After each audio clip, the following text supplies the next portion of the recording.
आप देख रहे हैं हॉरर हाई। तो चलिए आज की कहानी की शुरुआत करते हैं। दोस्तों, बच्चों के लिए स्कूल उनका दूसरा घर कहा जाता है। वह घर जहां वो बहुत ज़्यादा सुरक्षित महसूस करते हैं। लेकिन फिर भी बच्चे वहां पर सुरक्षित नहीं। 15 साल की निशा के साथ ऐसा जो कुछ भी हुआ ना, चलिए मैं आप लोगों को पूरी कहानी आराम से बताता हूँ। निशा एक 9th क्लास की बहुत ही होनहार लड़की, जो कि पढ़ने में भी अच्छी थी और डांस करने में भी बहुत अच्छी थी। निशा ने एक बार एक डांस कंपटीशन में भाग लिया था और स्कूल के बाद अपने प्रैक्टिस के लिए अपने दो दोस्तों रमन और पॉल के साथ रुकी थी।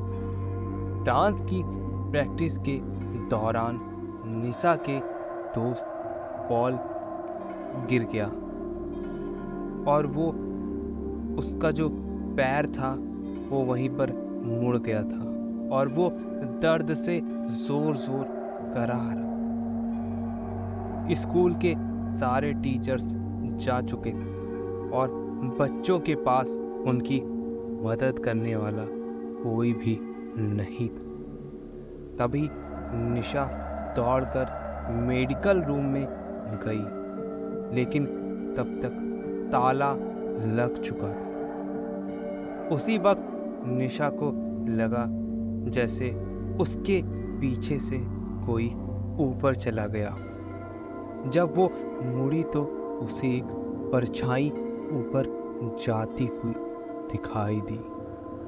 निशा को लगा कि शायद स्कूल स्टाफ में से कोई अभी भी स्कूल में है और इसलिए निशा उसे रोकने के लिए उसके पीछे दौड़ी। निशा स्कूल की तीसरी मंजिल पर आ गई, जहां पर स्कूल स्टाफ के अलावा किसी को भी जाने की इजाज़त नहीं थी।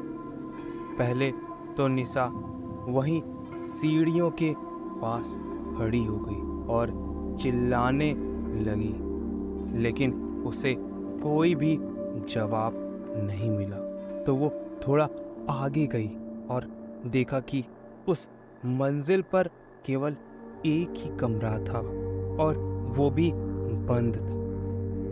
निशा को कुछ समझ नहीं आ रहा, तो वो उस परछाई को अपने मन का भ्रम समझकर वापस जाने लगी। लेकिन तभी उसे एक अजीब सी आवाज सुनाई दी। जब निशा ने मुड़कर उस कमरे की ओर देखा तो उस पर लगा ताला टूटा हुआ था और नीचे गिरा पड़ा था। निशा चौंक गई। उसने कमरे के अंदर जाकर देखा कि एक आदमी खिड़की की तरफ मुंह करके खड़ा है। निशा ने उससे पूछा कि क्या उसके साथ चलकर वो पॉल की मदद करेगा, लेकिन उस आदमी ने निशा को कोई भी जवाब नहीं दिया।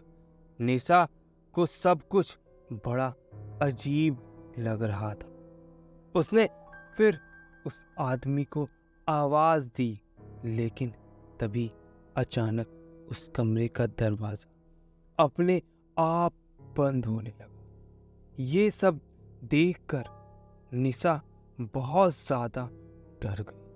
वो भागकर दरवाजे की ओर गई और उसे खोलने की कोशिश करी, लेकिन दरवाजा खुलने का नाम ही नहीं।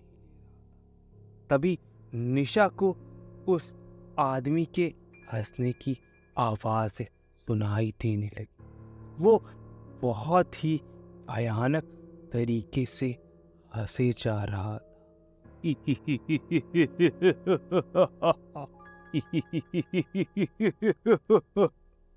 धीरे धीरे उसकी हंसी तेज होती जा रही थी। निशा के पीछे मुड़कर देखने की हिम्मत नहीं और वो डर के मारे जोर जोर से दरवाजा पीटने लगी। तभी निशा को अपनी गर्दन पर हल्की हवा का एहसास हुआ। वो मुड़ी और चौंक गई। वो आदमी जो थोड़ी देर पहले खिड़की की ओर देख रहा था, अब ठीक उसके सामने खड़ा था और बहुत ज्यादा डरावना और खौफनाक लग रहा था। वो निशा को ऐसे घूरे जा रहा था मानो आज उसे जिंदा ही नहीं छोड़ेगा। उसने निशा को पकड़ लिया और उसका गला दबाने लगा। निशा ने रोना शुरू कर दिया था, लेकिन डर के मारे उसकी चीख निकल ही नहीं रही थी। उस आदमी ने निशा के चेहरे पर जोर जोर से मारना शुरू कर दिया और उसको गालियां देने लगा। उस आदमी के चेहरे से बदबू आ रही थी, जैसे वो कोई बहुत ही ज्यादा गंदा घिनौना इंसान हो। उसके शरीर पर कीड़े पड़े हुए थे जो कि रेंग रहे थे। उसके चेहरे से काले रंग का खून टपक रहा। उधर निशा को ढूंढते हुए रमन स्कूल का गार्ड के साथ तीसरी मंजिल पर जाकर पहुंच गया, जहां उसे निशा की चीख। वो जल्दी से कमरे में गए और देखा कि निशा जमीन पर बैठी बेहोश पड़ी है। उसके आसपास कोई भी नहीं। उसकी हालत बहुत ही खराब। उसके सर से खून निकल रहा था और चेहरे पर चोट के निशान थे। उसने अपने साथ की पूरी कहानी सबको बताई। निशा के साथ हुई इस घटना को सुनकर स्कूल का गार्ड जो था वो बहुत ज्यादा डर चुका था, क्योंकि निशा ने जो बात बताई थी वो गार्ड उस बारे में थोड़ा थोड़ा जानता था। गार्ड ने बताया कि कुछ साल पहले यहाँ एक सफाई कर्मी काम करता था। जब वो सफाई कर्मी बहुत ही बुरा इंसान था। वो छोटे छोटे बच्चों को किडनैप करवाकर उनकी तस्करी करवाता था। जब उस सफाई कर्मी के बारे में पुलिस को पता चला तो प्रिंसिपल ने उसे हमेशा के लिए स्कूल से निकाल दिया। लेकिन वो आदमी थोड़ा सा साइको था। एक हफ्ते के अंदर ही वो जेल से भागकर स्कूल पर आकर और स्कूल से ही तीसरी मंजिल पर बने स्टोरेज में जाकर उसने सुसाइड कर लिया था। कई दिनों तक उसकी मौत का पता किसी को भी नहीं लगा था।